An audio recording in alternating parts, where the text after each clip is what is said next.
Hello everyone, welcome to the spoiler talk for Creature Commandos, our first foray, as people would say, into the DCU, James Gunn's DCU, and also a sequel to the Suicide Squad, because they referenced that, like, in a big way. They referenced that movie. So, in multiple occasions, looking at the fact that we have Papa here, so that, you know, allows us to reference it. But that was in the DCEU, so how does this work? I have my own headcanon for it in order to make it work for myself. Maybe one day I'll tell you guys about that and we'll go through it, but not today.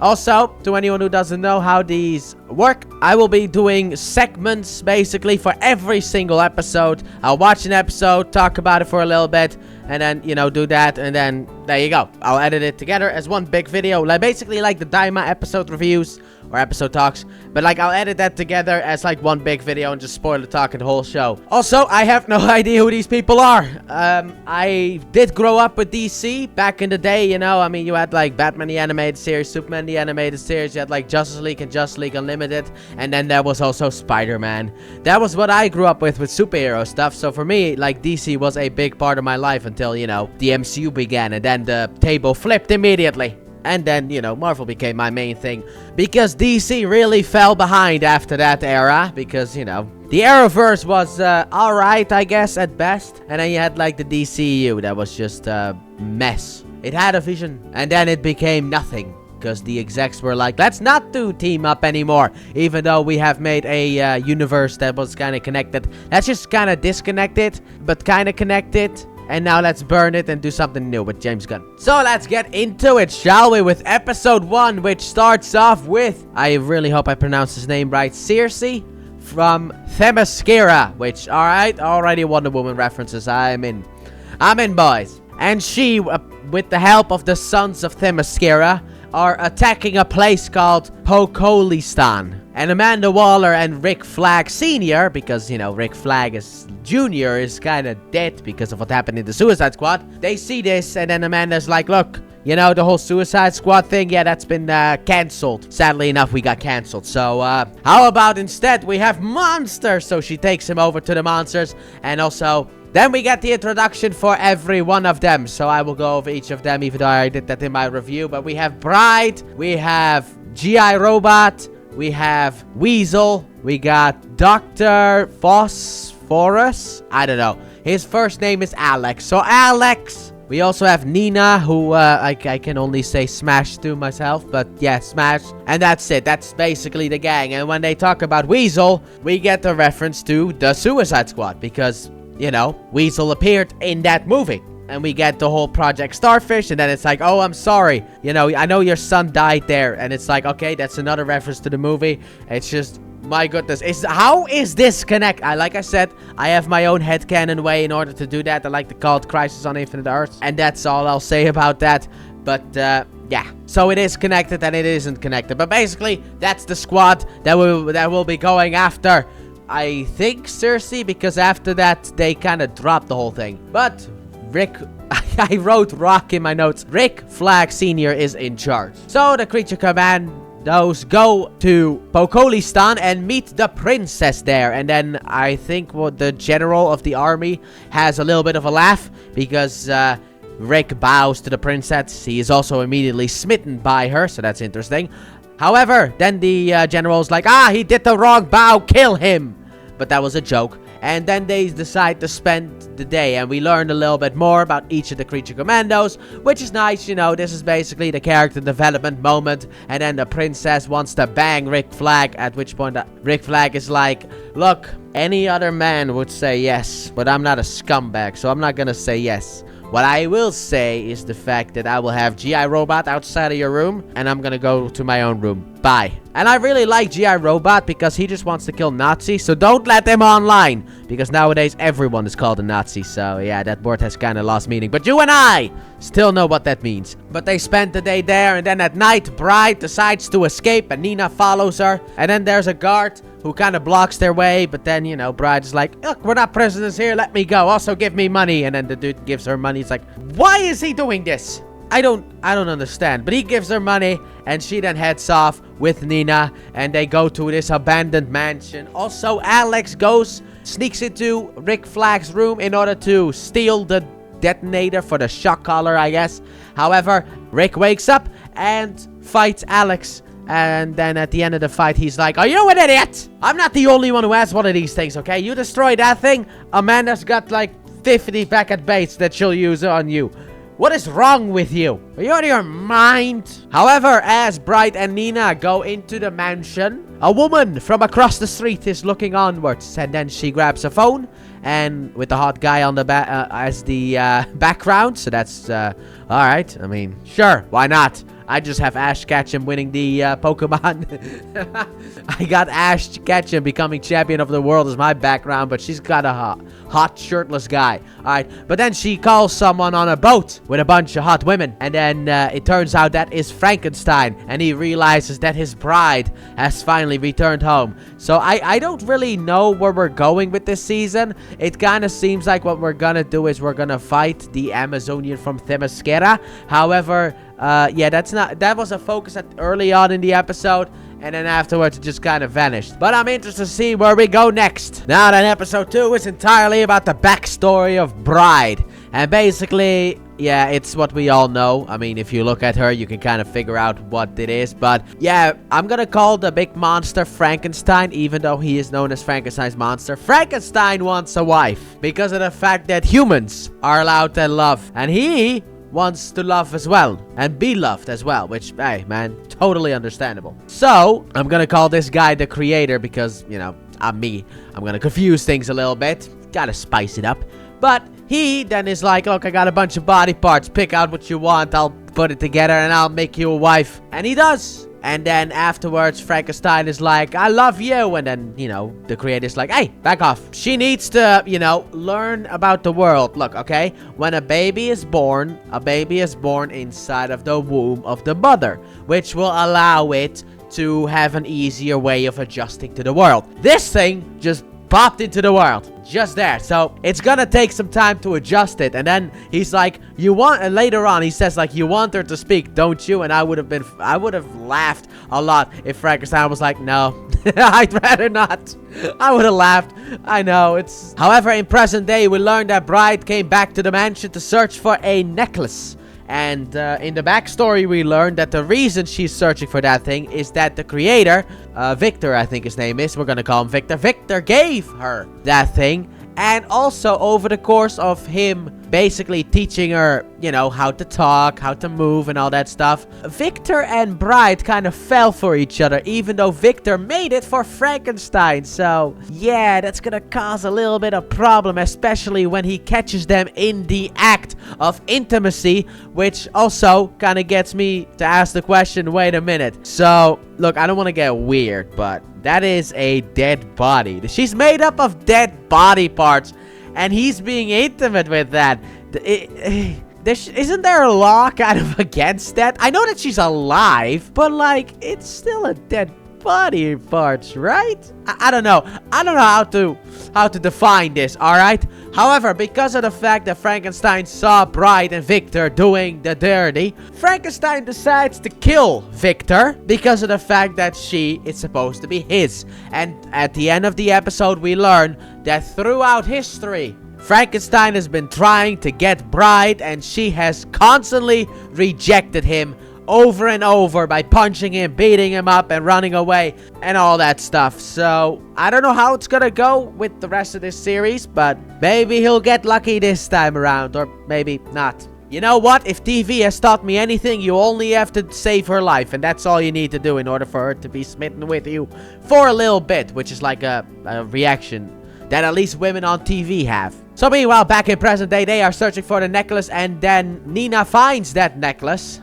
and gives it to Bride. However, as they were searching for the necklace, apparently one of the sons of Themyscira, which is still a weird name because of the fact that, you know, Themyscira is women only, but he spots them, reports it back to Circe, and then she, after the necklace has been found, arrives and attacks. So we have this battle between Bride and Circe, which kind of made Circe seem like not that big of a threat because she is able to make her bleed, which is like, this is our main villain, The one, I mean, yes, Bride loses this fight, but still, if the others were there, they could have potentially won and the series would be over. However, as this is happening, Nina is escaping. Because, you know, without water, she is kinda useless, sadly enough. Meanwhile, back at the castle with the main gang... No. Meanwhile, back at the castle with the rest of the squad, we have the fact that the princess is taking care of the wounds inflicted from Alex to Rick. So she's taking care of Rick, and then, you know, they kind of also have an intimate moment. And there was one part that I actually found really funny, and that's like the guard comes up, like the boss of the guards, I guess. He comes up to the door and he's like, alright, look, I need to tell Rick Flag that Nina and Bride have left, alright? And then Alex is like, look, man, alright, you gotta give him like 30 seconds. I mean, he won't really last much longer. You've seen the Bride, haven't you? He won't last much longer. I couldn't stop laughing when he said that. But, yeah, anyway, Rick learns that they've escaped, so they go after him. And as they are going after them, eventually Nina calls Rick and is like, alright, yeah, I know we escaped, but Cersei is here, and she is fighting against Bride, and there's a bunch of those Sons guys. It's a whole mess, and then Rick is like, dude, floor it! And I was like, that guy wasn't flooring it from the beginning? What do you mean? However, eventually Bride, because of the trauma that is called flashbacks, she loses, and at the end of the episode, they get captured. So, let's see what happens next. So, in episode 3, the gang arrives to save the gals. And G.I. Robot has a flashback because basically this episode is about him. And he was created back in the day to kill Nazis. And he is in the woods with his troops. However, they are walking into an ambush. And then when G.I. Robot sees the fact that there are a bunch of Nazis around him, he gets all giddy and he kills them all. Because that is what he was born to do. And I love this robot. This robot is my favorite character in this show. I don't care. He is just the best. Simple as that. So he kills the Nazis, and then afterwards he gets put on TV, at which point he's like, did you check everyone's credentials here? There might be Nazis but in here. And then the dude's like, there are no Nazis here. It's like, that's exactly what a Nazi would say. So he doesn't really work for the public, you know, spaces.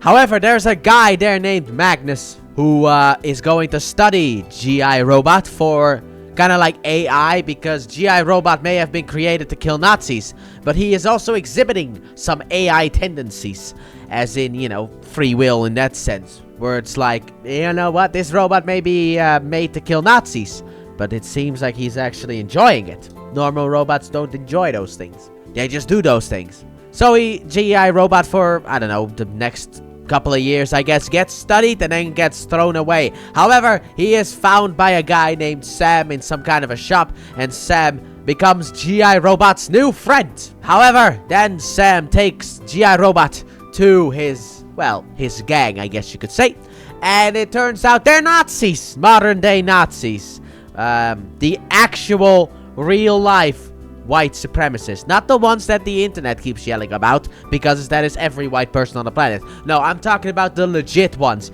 that want, you know, that are actually Nazis. So G.I. Robot once again gets very, very excited and starts killing everyone here. However, because of that, he basically killed 32 people, and he gets put in jail, even though they were Nazis. But I guess, you know, being a Nazi is not a reason to kill someone. You can only do that after they've done something bad. And the only thing that they did was have a meeting. So that's why he gets tossed in jail until, I guess, the show starts. Meanwhile, back in present day, the gang gets to Bride. And then Bride is like, yeah, look, the bad guys are gone. Also, Nina's upstairs. So G.I. Robot goes over to Nina. And Nina is in a bathtub with some, like, barbed wire over it. And I think she was also naked, which, why is she, whatever, doesn't really matter. However, Rick Flag, because of the fact that, you know, the bad guys aren't here, is like, oh no, they're at the castle.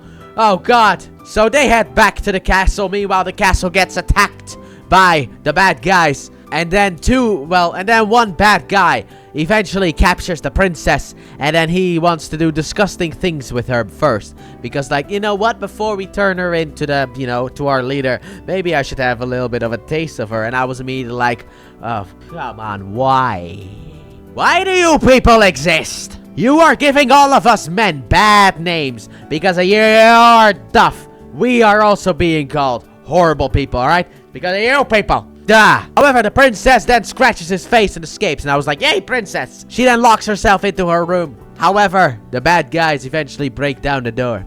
And then she opens up a safe, grabs a gun, and shoots the 2 guys. Meanwhile, the Creature Commandos arrive and take care of business by telling G.I. Robot that they're all Nazis. So G.I. Robot goes to town on them with his guns, kills them all, shoots them all, and then Cersei appears and kills G.I. Robot, which, why?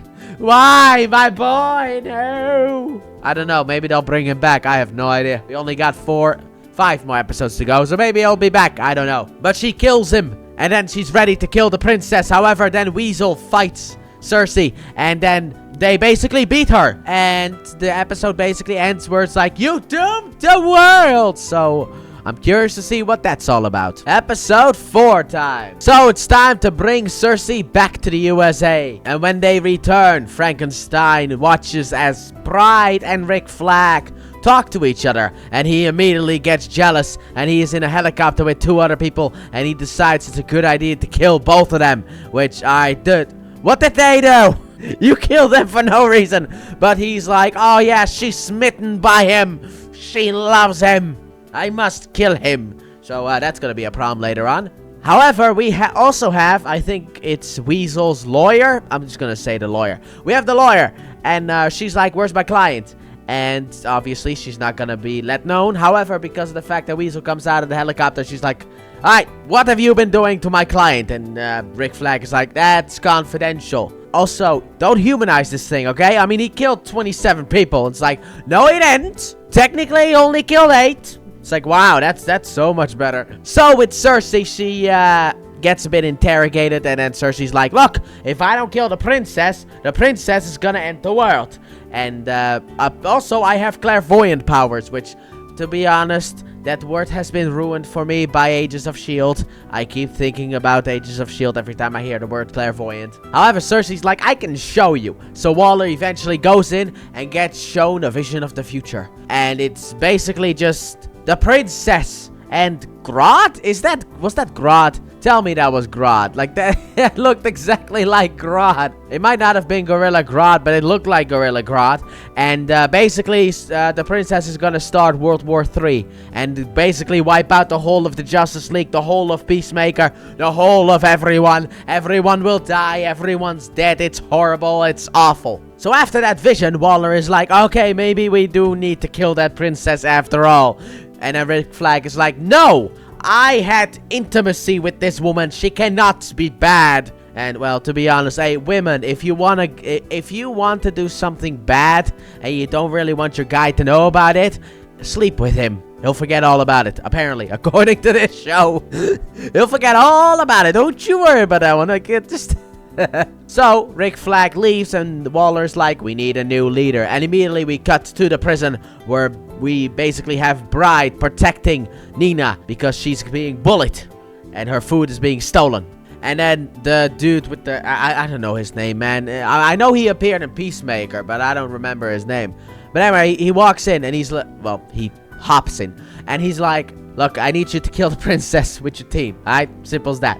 Why is on a need-to-know base, alright? So just go. Meanwhile, Rick Flag tries to call to the princess, but that is not working, and he's being followed by this yellow car. So Rick gets home, he gets out the car, and then the other car topples over, and then out comes Frankenstein, and he fights against Rick. And then after that, he starts to cry because of the fact that he wants Bride, and he doesn't want Bride to be with Rick. And then Rick is like, dude, I don't want her either. Alright? I want the princess. And when he first says princess, before it's revealed that it's Bride, he's like, of course you would call her princess. It's like, they're talking about 2 different people. So after that confusion has been cleared up, Frankenstein gets some tea. However, do you want some tea with that sugar, my friend? Because how much sugar are you gonna put in that tea? And also, Rick then kind of starts to explain certain things to Frankenstein. And then afterwards, Frankenstein and Rick are gonna become best friends, even though Rick's not too happy about that one. So how about we also go into the backstory for Weasel, because that is the other part of this episode that I've been kind of avoiding, so I can kind of talk about it at one go. So, basically, back in the day, Weasel got to a school, and he made friends with some children, and he played with the children. However, at one day, an old man saw the fact that the Weasel was playing with the children. So he goes back home to grab his shotgun to kill Weasel and also calls the authorities. So obviously they get the wrong intel. However, on that same day when they were playing, the door to the school got knocked open by the ball and they go inside. So they go inside, they see their test scores and pretend to drink liquor. And after that, they go into the basement, they make a little bit of a fire. Very nice, very fun. They play around. However, the old man shows up and he starts shooting at Weasel and shoots an oil tank thing at the basement of the school, and that drips over to the fire, which causes a huge explosion, and everyone but one child dies. And Weasel tries to get that little girl out of that school. However, the cops start shooting at Weasel, which in my opinion is like, what are you doing? You're not supposed to shoot when there is a child right next to him. You can hit the child. One wrong move and that child's dead. However, Weasel tries to escape. It doesn't work. Weasel gets shot too many times. And then he drops the kid by accident. He falls down and the cops take Weasel away. Nobody goes for that child, by the way. Why not? Isn't that your number one priority? You even say it. He has a kid. So it's like, why don't you go and try to save the child? Shouldn't that be your top priority? Even if Weasel escapes, who cares? The child needs to be saved first and foremost. But no, the child doesn't get saved, and we can only assume that she also died, which in my mind, I'm immediately thinking about Maria, but let's be honest here, I'm always thinking about Shadow the Hedgehog's backstory. But that's basically it, and now back in present day, the Creature Commandos are on their way to kill the princess. So episode 5 starts off in a bit of a weird way. We have Flag spying on the woman who in the last episode told us about Themyscira. And I don't really get why, but he doesn't really trust her. And also he's there with his new best buddy, Frank, which apparently is the shortening of his name. So that's fine. Also, I misspoke earlier. Because of the fact that I'm watching these episode by episode, it took me now, but with a wrongful press of the button, to learn that I was actually wrong about the episode number. I thought it was 8 episodes in total. It's 7 in total. Because I accidentally pressed the circle button on my PlayStation 5 controller, which went back, and then I was like, oh hey, it's a 7, not 8. I thought it was 8 episodes. No, it's 7 episodes. Wanted to make that clear. Now then, back to the episode. So then with the Commandos, the guard is like, he starts to ask a bit too many questions. He's like, okay, look, you're saying that there's another threat, but like, why are the threats only happening since we established contact with America? Also, who's gonna kill her? Like, what? And they're all, and then Bride is like, look, that is a need-to-know basis. So now let's talk about the flashback. We have to get them. Every episode has one. This time we have the flashback about Frank after Bride set him on fire. He was found by an old woman who nursed him back to health. And he spent some time with her. And then he's like, alright, I gotta head out in order to find my bride. And then she's like, don't do it. She will never love you anyway. Why are you going through all this trouble? She'll never love you. Alright? Why can't you just stay here? I don't want to be alone. And then Frank is like, I'm not gonna leave you alone. And kills her. And then leaves. And takes the dog with him. That's basically the backstory that he gets. It is a sad backstory, but also predictable backstory, I guess. So, meanwhile, with Rick and Frank, they head over to McPherson's house, and they find her dead. However, then the fake one arrives, and already starts to act a little bit more guy-like instead of woman-like, which is not really the persona that, you know, she usually portrays. So they try to sneak out of the house and learn that the one taking the place is none other than Clayface. And was it after this episode that James Gunn was like, oh, by the way, for the DCU, we're making a Clayface movie? Or not? Because, yeah, they're making a Clayface movie, and I think that one is actually going to be part of the DCU. I don't know what that's about, and also, can we get some superheroes into this thing?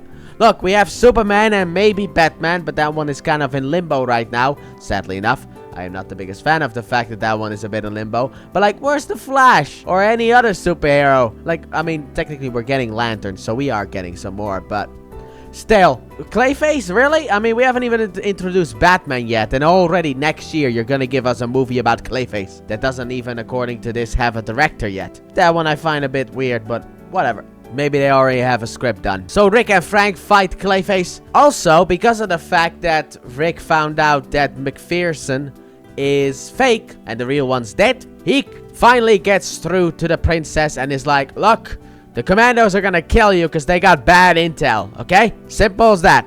So she relays that to the guards, who then relays that to the one guard that everybody likes, who is in the car with the Commandos. And then he's like, we're gonna take a different route. And eventually leads them into a dead end. And then all of the guards are gonna fight the Commandos. And we really learned that the strongest one here is most definitely Bride, with second being Alex. I guess. I don't know how to pronounce his alternate name. So, Alex. And Clayface fights against Frank and Rick. And apparently has history with Rick Flags. That's interesting. But he takes them out until eventually Frank is able to hit the, I don't know what you call that thing in English. But anyway, he grabs the electrical cables and shocks him. Shocks Clayface. And there you go. That's done.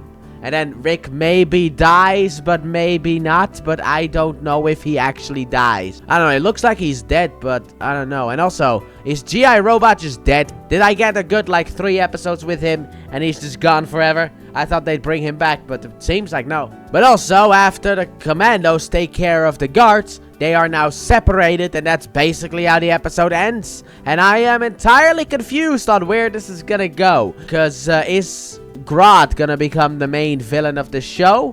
What was Clayface doing there anyway? Is he part of it as well?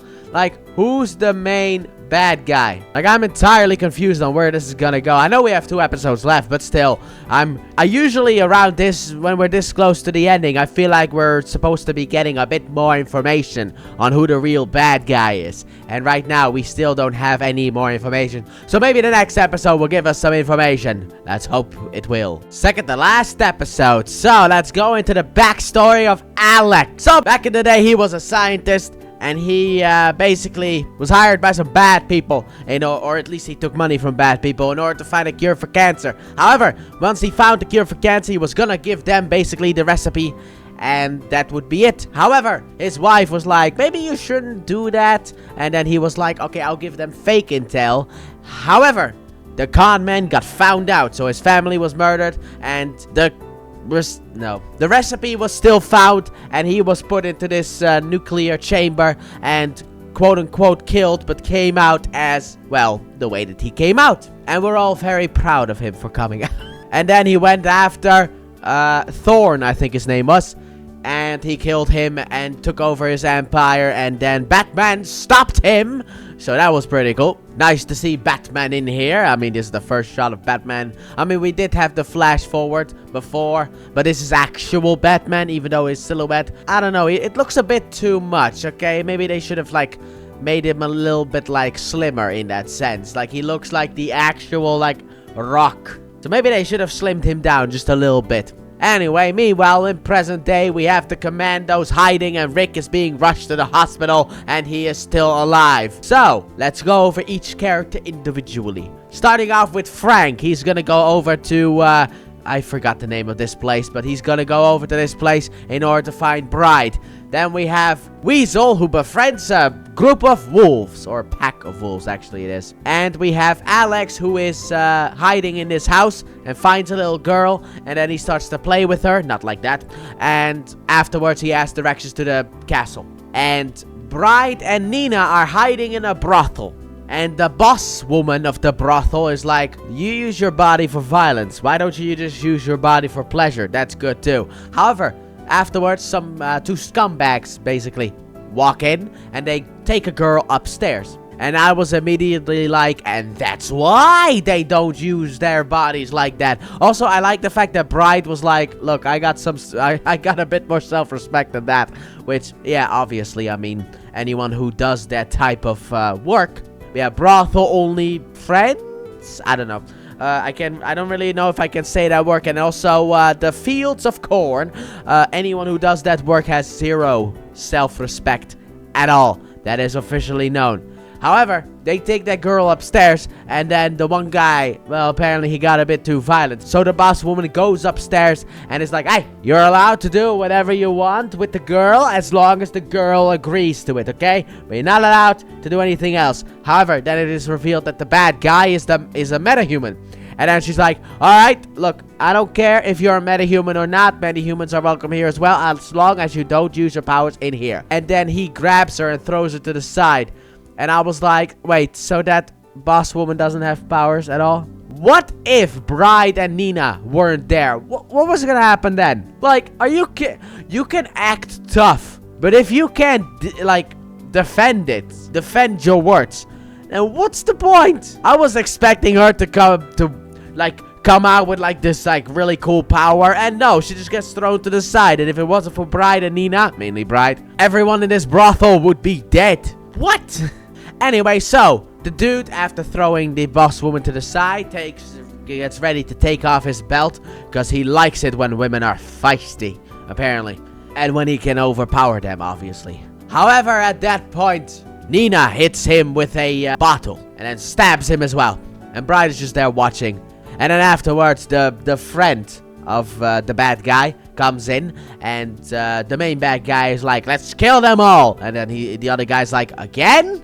So it's like, oh, so you've done this before. So then Bride basically just takes care of them and then leaves the brothel. And then the woman is like, merci. And I was gonna say Goku. Anyway, everyone then heads over to the castle. And at the hospital, Waller is like, come on, Rick. Don't you die. You're the only one with answers. And even though we are now on the second to last episode, I still have no idea where this is leading to. Is Cersei gonna be the main villain after all, or not? Are we gonna get this reveal villain, or is the princess actually the villain? Also, if in that final episode we don't get a backstory on Nina, which I'm most interested in because she is very attractive, I am gonna riot, because we've gotten a backstory on everyone else in this show except for her. I need her backstory now, okay? But I guess that is all for the final episode. Here we are, boys, at the finale of Creature Commandos. Finally, we got the final episode, and it didn't disappoint with its backstory on Nina, because we do get that. So let's just start off with that one before we get into the episode. So basically, back in the day, Nina is actually human, and she was born with a birth defect, which meant she wouldn't be able to live without machines. So her dad built her a machine, and then he will keep building machines as she ages because of the fact that, you know, bodies grow. So he'll basically keep doing that until, she's 18 or something like that. However, her mom kind of wishes that she was dead, so that's fun. And also leaves the dad so that Nina and the dad are basically alone, which, you know, a bit sad. However, the father realizes that this is not a permanent solution and he needs to find a permanent solution. And since he is a scientist and everything, he decides to create a permanent solution. So he puts Nina on the table and injects her with stuff, and that's why she is now Fish Lady. He basically turns her into Fish Lady in order to save her life, and it works. And over the course of her life, for the rest of the time, she becomes homeschooled because, you know, obviously. However, when she's at the age of 40, I got nothing. I don't know how old she was, but later on in life, her dad decides, you know, she needs to go to a normal school because of, you know, socializing and stuff like that, because that's the kind of thing you don't really get in homeschooling. So Nina goes to a regular school, gets bullied by everyone for how she looks and all that stuff, which I was like, you meanies. I'm not allowed to say real words that I want to say because I don't know how YouTube works, you know, with the whole swearing. I don't know what is a swear word and what isn't a swear word. I'm kind of confused about that one. But eventually, Nina kind of has enough and she decides to run away from home, leaves her dad a note saying, you know what, hey, Papa, you were the best Papa I could have ever asked for. You were a great father. However, I can't do this anymore. I gotta live on my own, okay? I can't do this stuff. So, basically, she goes down into the sewer, she undresses completely and jumps into the ocean, and now lives there for the next couple of years, I guess. Until one day, she pops out of a pond in Star City, eats a fish, and someone shoots a picture of her. Afterwards, people from Metropolis and Bloodhaven come together in order to capture the monster.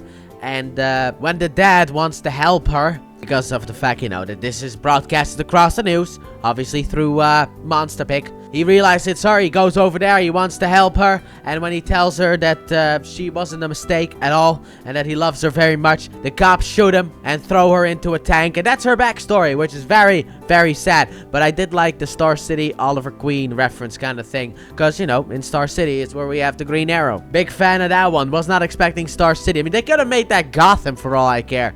It wouldn't have mattered. But no, they made it Star City, which is pretty cool. But that is the backstory. So in present day, we have Frank, who is on his way to his bride. And we also have the Creature Commandos infiltrating a part of the castle which has surveillance. And then they look through the surveillance. They see something interesting, or a plot twist later on. But they also see an opening in order to infiltrate the castle. However, at that point, Frank pops up and Bride basically shoots him. So he falls down after being shot and presumed dead. And afterwards, the gang goes in to infiltrate the castle. Meanwhile, with good old Rick Flag, he wakes up and he tells Waller like, you were wrong. And also Clayface. Basically, that's what he says. He doesn't say Clayface, but he's like the woman. I don't remember her name, okay? So basically, he talks about the Clayface situation, but only from one perspective. So Waller's like, alright, we need someone to go over there and check it out. So Waller goes over there, learns the fact that it's actually Clayface, who is still lying there. And also the fact that the scientist is dead. So Waller comes to the same conclusion that Rick Flag did. This was all a setup by Cersei. So she now needs to get in touch with someone in order to stop the killing. Meanwhile, Alex gets through the wall. And then they decide Nina needs to kill her because she's in the princess is in the water, so Nina needs to kill her. So Nina goes in to kill her. Initially doesn't want to do it, but gets convinced, yeah, do it. So she goes in, she's ready to stab, at which point Weasel then is like, no, don't kill the princess. Well, he doesn't speak, but you know, they played fetch once, and also she reminds him of like an adult version of the little girl that he used to play with back in day. So when the princess sees Weasel, she also notices Nina below her and then stabs Nina to death, which I was like, oh my god, why did my two favorite characters in the show just get murdered? Why? Versus G.I. Robot, now her? Why? I mean, I get why they did it for the plot reasons, but still, I liked her. Just like with G.I. Robot, I liked the both of them. Why did you kill them? Both of them. However, afterwards, it is basically stated like, yeah, you weren't supposed to kill the princess. Alright, just don't. So everyone goes back to the castle. The princess also doesn't really seem remorseful at all about Nina's death. You know, I mean, when she comes out of the water, she has a shocked look on her face. But then afterwards, later on, when we see her in the castle, it's like it never happened. Just another Sunday. But, Bride doesn't trust the princess, so she follows the princess into a room and goes to talk with her about the fact that she was the one who was conspiring with Clayface and that what Cersei said was actually true. Which makes me go, how did she kill Superman though? You know, I like how. You could show dead bodies of like the Avengers in like Age of Ultron, which makes sense. But like Superman is a different beast entirely. How did she pull that off? You know, how did she kill Superman? And can she give that trick over to Lex Luthor? He kind of looks like he needs it. And then Bride is like, look, I know you've been conspiring, and I don't care, alright? I don't care about the fact that you want to start World War III. I'm not gonna kill you because of that. I'm also not gonna kill you because of any of to save humanity or anything like that. I'm gonna kill you because of the fact that you killed my one and only friend, alright? So she grabs her gun and shoots the princess and walks off, and then escapes the castle. And then at the end, we have Bride is gonna be in charge of the Creature Commandos. Fully, it seems, and she's also gonna get a new team. And G.I. Robot's still alive, baby. Yes, I don't like the new body. I like the smaller body instead of this like new big one. But he's back, baby. Yes, G.I. Robot. We may have lost Nina, R.I.P. the girl, but we got G.I. Robot back. And in the post-credit scene, we have the fact that Frank's still alive, and he's gonna come after Bride in Season 2. And that was Creature Commandos. And I really enjoyed it. I didn't like the fact that Nina had to die, but overall I enjoyed it. However, this is something that I forgot to talk about in my review, and that is the fact that about the animation and live action kind of mixing. I know that has kind of been a thing that's happened recently. I mean, the Arrowverse started it with like Vixen and you know that whole Earth X stuff? I forgot what it is. Freedom Fighter the Ray, I think it was called. But I don't know if that one's canon to the Arrowverse, because that one was based off of like earlier plots for Crisis on Earth X that didn't make it. So let's just say that that is not canon. But Vixen, and then now you have the Marvel Cinematic Universe doing it kind of, and the DCU is gonna start doing it.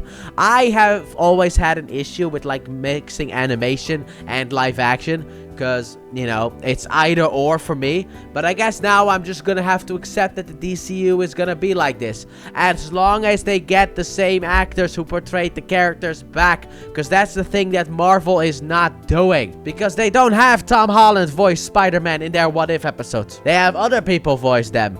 You know, I mean, look, there's only one that I can understand why they wouldn't have the voice, and that is because of the fact that Chadwick Boseman passed away, R.I.P. the boy. He was fantastic as Black Panther, and it's sad that he's not among us anymore. But initially, I was skeptical about it, but I guess now I just gonna have to accept it. However, about the show itself, I thought it was fantastic, dude. I really enjoyed it. I love the twists and turns, and then they turn it back, but twist it again. It's like, oh my god. Especially in this final episode. I like the fact that we got the backstory for all the characters. I just kind of wish that there were maybe like another, like maybe 10 episodes. You know, I kind of wish there was more, but that's also not really a bad thing, because I really enjoyed it, and I do wish there was more. And we are getting season 2. Also, this whole show was made by James Gunn, which is very exciting, because I really like James Gunn as a creator. I mean, I knew nothing about the Creature Commandos, but now I'm a fan. I'm still not gonna read comics or anything, but I'm a fan. And also, I don't know why they're keeping the Suicide Squad and Peacemaker, but then like dropping everything else. I just don't get it. It confuses me, what can I say? But overall, I very much enjoyed it. I don't really know any issues that I have outside of the fact that I feel like certain parts were a bit rushed. But I loved, like I said, I just loved the twisty-turny nature that the show had. It was very surprising. So I'm just going to end it here with this, because of the fact that also in an hour this thing needs to go up, and I need to start editing it now. So comment down below. You can use all the spoilers that you want. Tell me what you thought of Creature Commandos. Did you love it? Did you not? What were your opinion? Come on, tell me in the comments section down below. And with that being said, thank you all so very much for watching, and I do hope you guys have enjoyed. And if you did, please like button, subscribe for new after the down so turn on notifications, and don't forget to check out my Let's Play channel. Link in the description and at the end of the video. And I'll see you guys Saturday with the review of Transformers War for Cybertron Kingdom Generation Selects Cyclonus. And I'll see you guys next week on Thursday for the continuation of the MCU with the review of Agent Carter Season 1. So hopefully you'll join me for that one as well. And once again, I would like to thank you all very much for the support that you have shown me over the course of this time. Bye!